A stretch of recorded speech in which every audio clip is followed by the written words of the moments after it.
secret tip for esports pros is, I don't know, be a good teammate and be nice to your coaches, because yeah, they're the people in charge of you. Hi, I'm Sam Greenfield and I'm the assistant coach for EXCEL.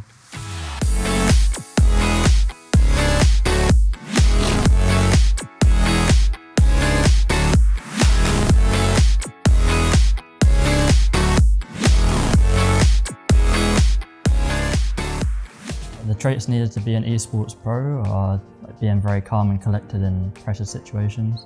There's a lot of important matches, and if you crumble under the pressure, it's going to be really hard to keep playing at the top. Secret tip for Valorant pros is play well with your team and be nice to your coaches. To peek an angle successfully, you need to strafe out from the corner and counter strafe properly to make sure your bullets aren't inaccurate. It depends what angle you're peeking, but that's the main gist of it. I see the future of Valorant esports to go quite high. I'm expecting over the next couple of years, to bring in some more leagues or tournaments or stuff. Yeah, it's going quite well already, so we'll see what I have for the future. The best overall agent pick is probably KO right now. His flash is OP, his knife can just cancel any ability, and the ult as well, giving you, just stopping any execute that's coming your way. It's really OP. Our players don't really use software that much, it's basically personal preference, but I'd say the in-game stuff like deathmatching and practice range, if you do that properly, can help escalate your game. But if you're at a middle tier, let's say, aim training can definitely boost you to the next level. Is spraying that bad? No, it's not as bad as people say it is, but it's still, I wouldn't suggest spraying 30 bullets with a Vandal, but yeah, you can work with 5 or 10. Best Valorant map for an esports map, Ascent, I'd say. You get a nice mix of the mid control and the fights throughout mid, and then executes on the sides, depending on what team style. There's a lot of different styles on that map, so that's probably why it's most enjoyable to watch. To climb out of Elo Hell, I'm not really too sure, because I'm in Elo Hell myself.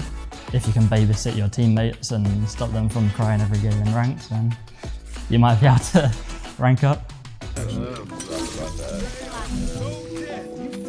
Shut up. What's wrong with you? How you gonna insult my range and be so dog shit? Deadliest team composition is probably, depending on the map, but Omen I would say is the best smoker. Best duelist at the moment is Jet, but she's getting a nerf, so maybe that would change. And then you would have KO, Sova as the initiators, and then the Sentinel would probably Chamber right now for the power of the operator. It's the most versatile comp. The players in our team, I don't think they mind playing Fracture. Me coming from an Overwatch background, it's more ability central that map, and it's quite all over the place, more duel based. And it's not too bad, we don't mind it. But it's not our favourite map, we can say that. I think with Valorant esports to be improved, there needs to be more regular tournaments in the scene if you're not in the VCT. So near the end of the year, they're doing more third-party tournaments and stuff like that, and that would be good if they can do that more often throughout the year. So there's not as much downtime for teams. If you're looking to add an edge to your game, you should look at investing into NVIDIA Reflex. Having high FPS and low latency have a big impact on that top end of your game. Low latency and high frame rate is important, because if you're actually shooting at someone, you've got higher latency, you might actually be missing even though you're perfectly on the shot. But if you've got low latency, there's no delay between when you click and when the shot actually fires on your screen, so that's an important factor if you're maybe missing some shots. Maybe it is down to your mouse and PC.